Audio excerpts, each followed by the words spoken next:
And we're here at Ohayocon 2013 with Dennis Daniel. Why do you guys want me so much? I'm not that important. I mean, there are guests here. Tiffany Grant's here.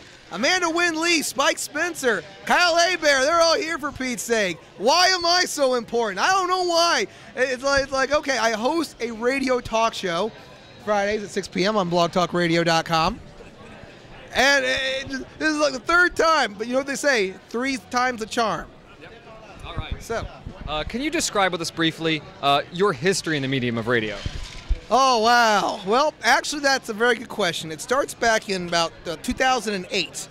That's when our main show, the All Taste Explosion with the Boogaloo Shrimp featuring John Pokemon, Fridays on blogtalkradio.com/All Taste Explosion. Actually started. Actually, we celebrate 5 years on the air. And for 5 years, either people have been drunk enough, high enough, or just bored, and they've tuned into us and all our hilarious antics with me and my co-host, the boss, the Mon, John Pokemon, and it's been pretty good. We've gotten a lot of great reviews. We've gotten to cover some great conventions. We've gotten to talk to some really great guests. Guys I never thought I'd talk to. I mean, I think I'm one of the only guys who can say I've interviewed John Cena, SpongeBob SquarePants, Ash Ketchum, and Krang all in the same sentence. And it's been truly an amazing 5 years, and I'm so excited that we're turning 5 this year.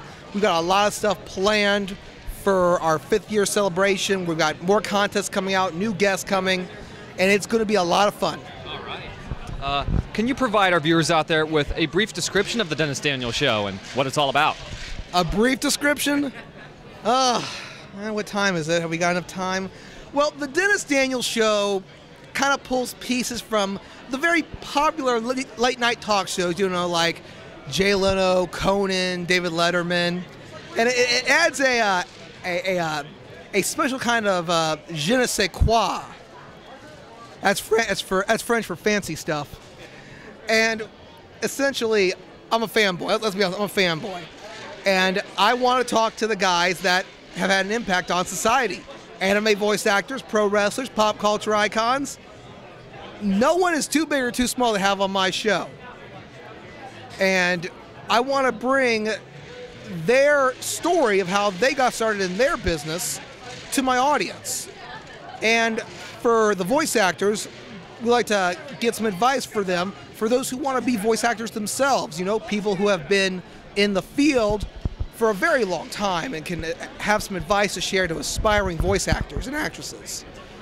So, you know, again, don't know why people keep listening to it. I guess we're an alternative to putting a bullet in your brain, I guess. But whatever the reason, you know, they love us, I love the fans, and it was a symbiotic relationship. But don't say that around Ed from Ed and Eddie, because he'll get confused.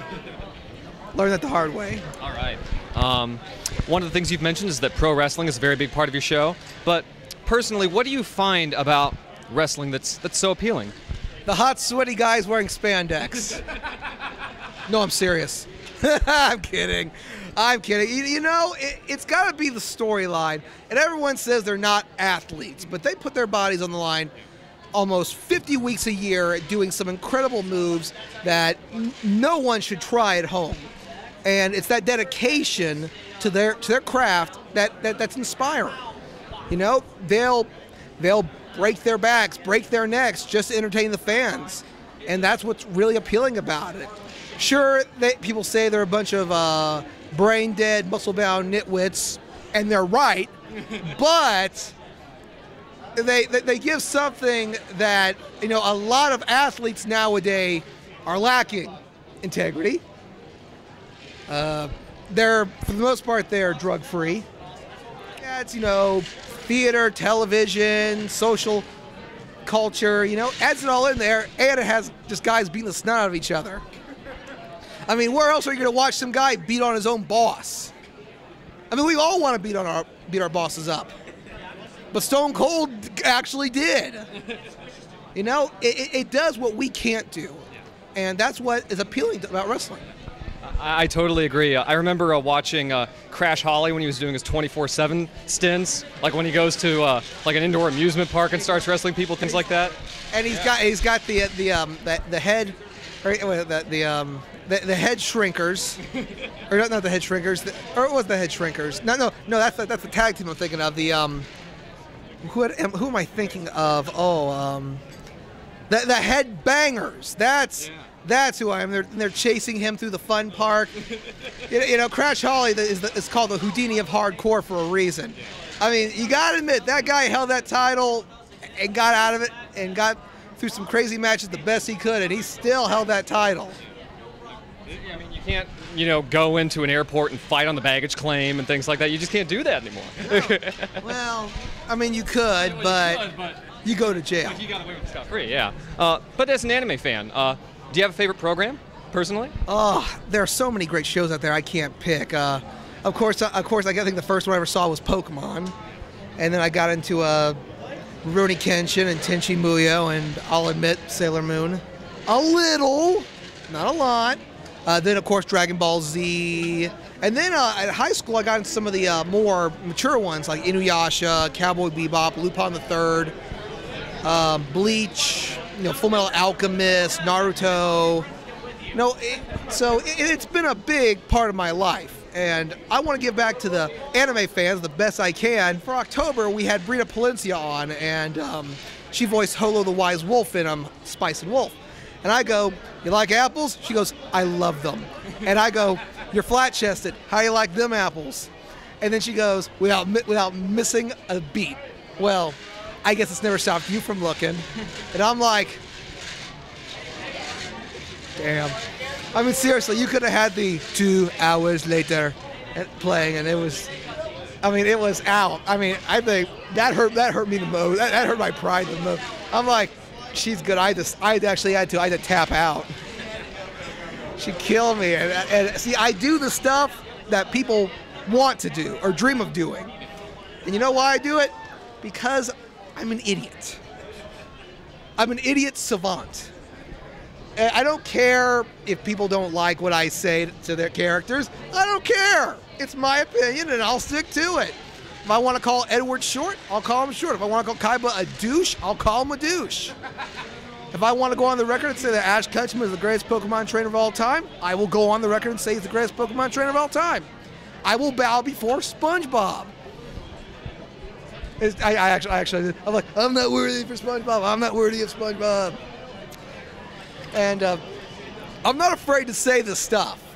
I'm very outspoken, if you haven't noticed. So that's what I find about. I think that's why people like the show. Building upon those last 2 questions, do you feel there's a synthesis between anime and wrestling, especially when we're talking about con culture with cosplay and masquerades and things of that nature? Well, I don't know if you know, but the guys selling masks over there, they got one of Sin Cara. So if you want to botch every move, including walking down the stairs, you can go over there and pay $75 for a mask? It'd be funny if it weren't sad. Yeah, you definitely see a lot of anime fans also inhabit wrestling. For example, Animation and Gaming Ohio, they do cosplay wrestling. It's like a WWE meets anime, so you have characters from video games, anime, wrestling each other. Yeah. Last year at the opening match was Bandit Keith from Yu-Gi-Oh! Facing Pee Wee Herman in a submission match. Hey, if I'm lying, I'm crying. And that's what, I like to take the best and smack them together. I mean, you've got anime that revolve around sports like boxing and wrestling. You've got Ultimate Muscle, Hajime no Hippo, or I'm probably saying that wrong, Fighting Spirit. To say that there's not a correlation between anime and wrestling is out there, because wrestling is a very respectable sport in Japan. When you think of all the great legends like Jushin Thunder Liger, Ultimo Dragon, probably forget a lot of masked wrestlers. I mean, when we talked with Hall of Famer James J. Dillon last year, he talked about wrestling in Japan. And it's a very respectable sport. You won't hear them go, ah! They actually stood up and clapped because they have a lot of respect for wrestling over there. So there is a big correlation between anime and wrestling, and it may not be as visible here in the U.S., but it's definitely visible in Japan. All right. Now, what has proven to be an inspiration for the work that you do? Let's see, an inspiration. I'm gonna have to think of something for that one. I just do what comes naturally. I just love doing. I guess my dad was an inspiration. He's a traveling DJ, and I would help him on various gigs. You know, be his gopher and help him load his equipment. And watching him do that, I guess I got some confidence to want to do it myself. So when I found out that UC had a radio station, of course I wanted to go and apply. I never thought the show would take off like it has.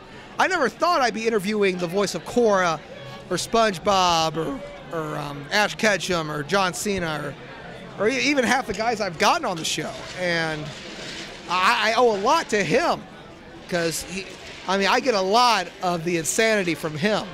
And I owe him a lot for making me who I am today. I am my father's son. Now, are there any projects lined up for the future that you can discuss with us? Well, we are looking to branch out with some new contests.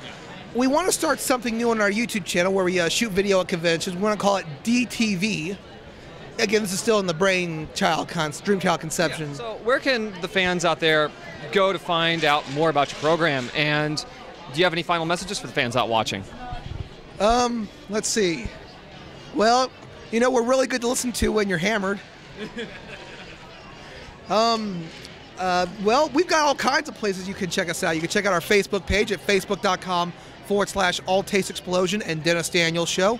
You can follow us on Twitter at ATExplosion, The Dennis Daniel, or John PKMN.